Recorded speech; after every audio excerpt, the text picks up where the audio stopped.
매주 월요일 꾸며드리는 직격 토론. 오늘은 이 코로나 방역 책임 논란, 그러니까 뭐 사랑제일교회 광화문 집회 책임이냐, 아니면 정부가 느슨하게 풀어줬기 때문이냐, 뭐 이런 논란을 여야가 벌이고 있는데요.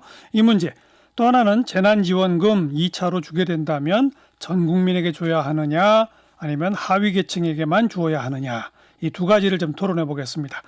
이재호 전 의원, 최진봉 성공회대 교수, 오늘은 두 분 다 전화로 연결돼 있어요. 이재호 전 의원 안녕하세요. 예, 안녕하십니까. 네, 최진봉 교수 안녕하세요. 네, 안녕하십니까. 두 분 전화상이지만 인사 좀 나누시고요. 예, 안녕하세요. 안녕하십니까. 네. 예. 먼저 코로나 방역 책임 논란부터 한마디씩 들어보죠. 최진봉 교수 어떻게 생각하세요? 그러니까 저는 이렇게 생각합니다. 그 사랑제일교회 발로 시작된 코로나19에 이제 8월 그게 한 12일 정도에 처음 발생한 걸로 제가 알고 있는데요. 사랑제일교회에서. 사랑제일교회 안에 방역체계가 제대로 가동이 안 되고, 그 다음에 방역 수칙을 제대로 지키지 않다 보니까 그 안에서 환자가 발생할 걸로, 감염 환자가 발생한 걸로 저는 보고요. 예. 거기에 감염된 분들이 이제 집회에 나오시면서 다른 분들한테 이제 감염이 된 그런 경로라고 저는 보거든요. 이러다 보니까 결국은, 예. 물론 사랑제일교회 하나만의 문제냐, 그렇게 제가 단정적으로 말씀드릴 수는 없지만, 중요하게 이번에 확산에 중요한 영향을 미친 건 분명하고, 방역 시스템이 제대로 작동되지 않은 이유 때문에 결국 사랑제일교회 발로 결국 이렇게 확산이 크게 일어났다라고 보는 것은 분명한 것 같고요. 네. 물론 이제 저는 통합당 문제는 이렇게 봅니다. 통합당 전체가 그러면 사랑제일교회와 연관이 돼서 거기에 뭐 책임이 있냐? 그렇게까지 저는 보진 않아요. 다만 예. 문제는 통합당이 명확하게 이분에 좀 선을 그을 필요가 있다는 생각이 듭니다. 예. 일반적으로 그러니까 사랑제일교회가 방역을 제대로 지키지 않으신 부분, 그다음에 8.15 집회를 강행해서 그것이 어쨌든 확산의 어떤 매개체가 된 거, 이런 부분에 대해서는 통합당이 명확하게 잘못된 부분들을 지적하고 그리고 나서 선을 그어야지, 이걸 자꾸 애매한 태도를 취하시게 애매하다. 되면 의도와 관계없이 그렇게 오해될 수 있는 부분이 있다는 알겠어요. 말씀을 드리고 싶습니다. 이재호 전 의원 어떻게 보세요? 네, 저는 그 정부의 잘못된 정책이 책임이라고 봅니다. 그 잘못된 정책의 세 가지 예를 들어보면, 예. 7월 24일 날부터 교회 소모임 금지를 해제했거든요. 맞아요. 또 스포츠 경기 관중을 제한적으로 허용했지 않습니까? 예. 그죠? 그리고 또 8월 14일에 뭐 외식 공용 쿠폰 배포한다고 또 발표를 했잖아요. 외식 쿠폰. 그러니까 그러니까 국민들로는 경계심이 아주 약해졌죠. 예. 이거 괜찮은 모양이구나. 예. 저 스스로도 뭐 괜찮은 모양이구나 이렇게 생각할 정도였으니까. 예. 그러니까 정부가 잘못된 정책의 책임을 따져서 그걸 먼저 좀 반성을 하고 살펴봐야지. 여기다 이제 특정 교회나 특정인에 대해서 얼씨구 잘 됐다고 덮어 씌우면 이게 해결이 안 되죠. 알겠습니다. 해결이 안 될 수밖에 없는 게, 예. 그러다 보니까 정부가 점점 광고로 나가니까, 광고로 나가면 나갈수록 국민들은 정부를 못 믿죠. 예. 예. 근데 두 분, 네. 두 가지가 다 있는 거 아니에요? 정부는 경제 생각해서 좀 풀어주려고 한 거 맞고, 그것 때문에 확진자 나오는 거 맞고, 또 사랑제일교회 잘못한 거 맞고, 그런 거 아닙니까? 둘 다 맞는 거 아니에요? 그런데 둘 다 맞는데, 예. 사랑제일교회나 전 목사인데 모든 걸 뒤집어 씌워서 마치 그것이 책임의 전부인 것처럼 몰고 가니까, 그거는 그렇게 하면 대책이 제대로 안 나온다 이 말이죠, 내 말은. 네. 저는 지금 이재원님 말씀처럼 정광훈 목사 그분한테 모든 걸 뒤집어 씌운다고 보진 않아요. 문제는 그 교회에서 함께, 예를 들면 4층의 체육관에서 함께 기도하셨던 분들 수개월 동안, 그러게요. 또 방역 대책이 제대로 지켜지지 않은 상태에서 예배를 보고 거기 함께 하셨던 분들, 이분들을 빨리 격리해서 치료하자는 겁니다. 저는 협조해야 된다고 봐요. 그러니까 문제는 사랑제일교회나 정광훈 목사 측에서 이런 부분들을 협조를 잘 안 하시기 때문에 논란이 되는 것이지, 그분한테 모든 걸 뒤집어 씌운다고 저는 보지 않아요. 그래서 이제라도 저는 적극적으로 협조를 했으면 좋겠습니다. 그거는 최 교수님이 좀 정보를 잘못 알고 계신 것 같은데. 어떤 걸요? 사랑제일교회 사람들이 협조 안 하는 것도 없고, 물론 뭐 한두 사람이 도망가고 하고 그런 건 있었는데, 그 많은 사람들 중에 한두 명 그럴 수도 있죠. 그러나 거긴 뭐 명단 낼 거 다 내고 압수수색 다 하고 검사 받은 사람 다 받고 그러는 거지. 특별히 사랑제일교회나 정가원 목사 쪽에서 뭘 그 정부의 방역에 협조 안 하거나 하는 게 뭐 특별히 있습니까?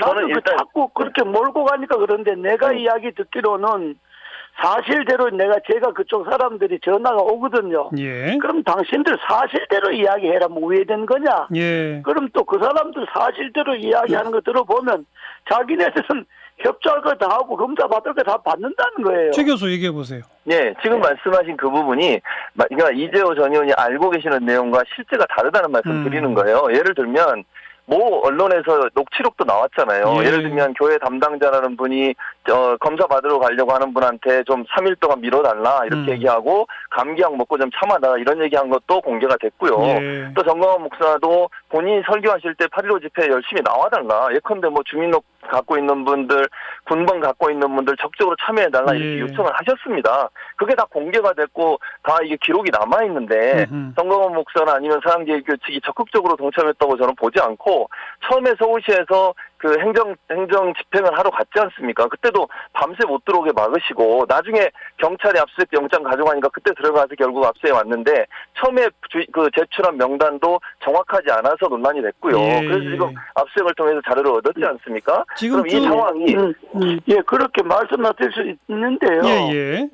그러나 저는 그게 대세가 아니라고 봅니다. 대세가 아니라고 그건 보는 소수다. 그건 소수다. 전 목사가 그 이야기하는 거 신문에 광고에 다 냈고요. 예. 주민등록 갖고 있는 사람, 뭐 군번 있는 사람 8일날 다 나오라 하는 거는 그냥 광고로 사람들 오라는 이야기고 그거하고 뭐 코로나하고는 별 관계 없는 거고.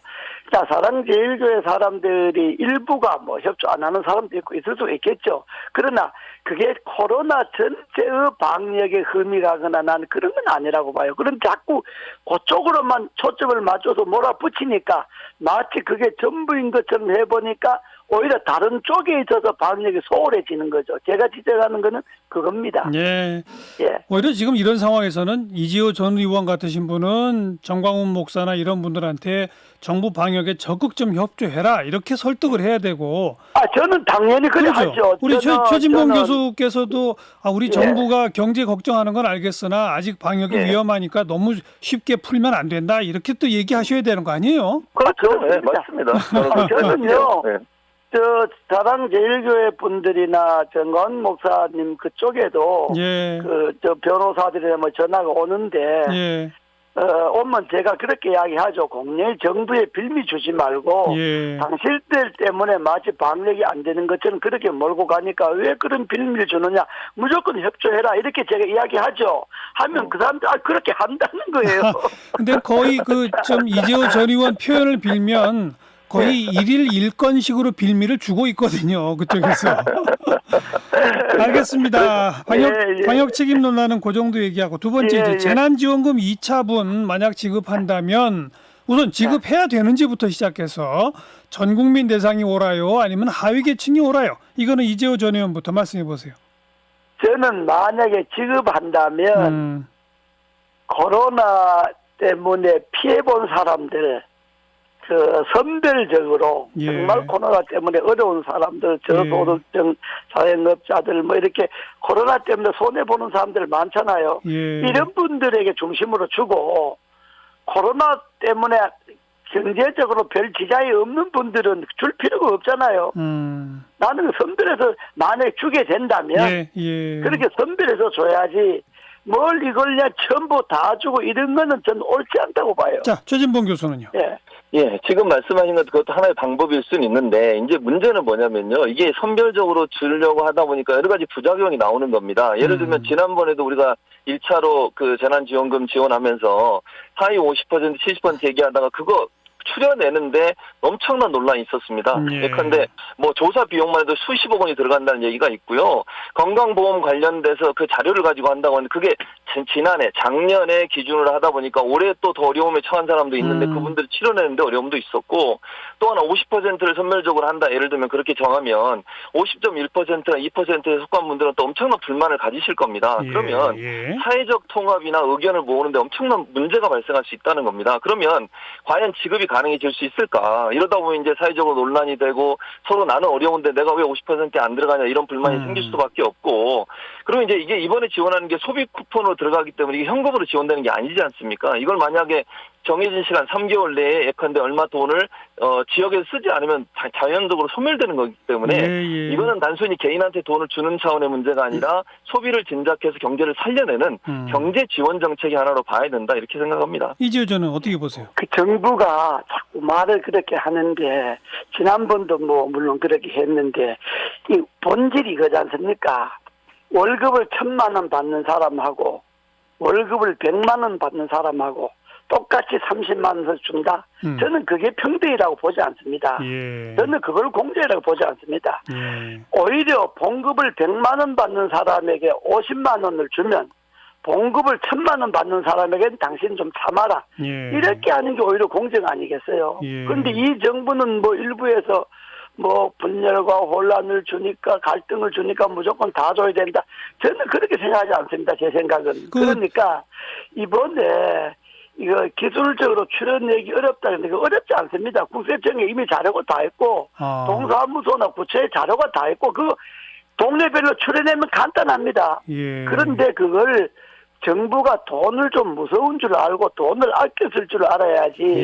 이걸 그냥 돈을 아무데나 그냥 무조건 그냥 똑같이 준다, 똑같이 준다, 공평하게 준다 이런 식으로 해서 돈을 뿌리면 저는 안 된다고 봅니다. 최 교수, 그 이재호 전 의원은 각종 자료가 있으니까 선별하는 거 어렵지 않다고 하시는데요.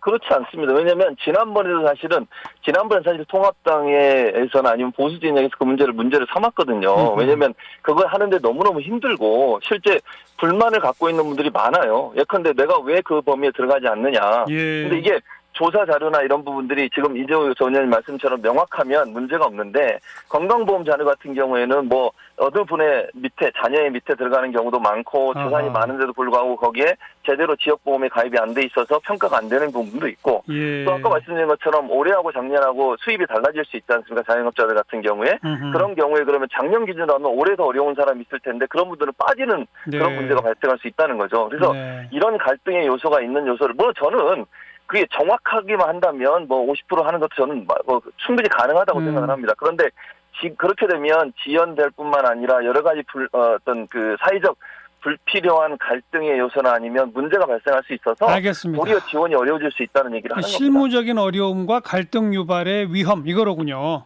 네, 그렇습니다. 이재호 전 의원은 그 갈등 유발의 위험은 별로 없다고 보세요? 50.1%, 2%는 너무 억울해하지 않겠느냐? 아니, 저는 그거는요, 정부가 대국민 설득에 달려있는 거고, 어렵지도 않고, 그것 때문에 뭐, 나는 왜 30만 원 쿠폰 안 주냐, 이렇게 해서 갈등 일으킬 국민들도 없고, 지금 대한민국 국민들 수준이. 없나요? 그러고 또, 실제 그 자료 뭐 통계 이거요. 전혀 우리가 동직원들, 구청 직원들 늘 만나지 않습니까? 그리고 국세청에 있는 직원들도 늘 만나지 않습니까? 실제적으로 물어보면 아이고 그 정부가 하는 소리지 그거 딱 들어가면 전혀 자료를 뽑아내는 데는 어려움이 없다는 거예요. 그게 왜 어렵겠습니까? 대한민국에서. 물론 정부가 통계를 엉터리로 하는 건 그건 어렵죠. 그러나 제대로 된 정부라면 그 자료 뽑는 건 어렵지 않습니다. 근데 이게 최 교수가 두 번에 걸쳐 말했습니다만 이재호 전 의원, 그러니까 작년까지의 자료는 전부 다 있을 거예요, 분명히. 근데 올해 들어서 상황이 너무나들 다 서로 달라졌는데 그건 자료가 없지 않느냐. 아니, 이건 현실적으로 맞는 거 아닌가요? 아니, 금년 자료도 금년 상반기 6개월은 6개월까지 국세청에 등록이 다 되는 거고. 그게 그렇게 어려울 것 같으면 국세청이 국민들에게 세금 정책 자체를 못하죠. 알겠어요. 그게 전혀 어렵지 않습니다. 자, 최 교수님 짧게 한 말씀하고 끝냅시다.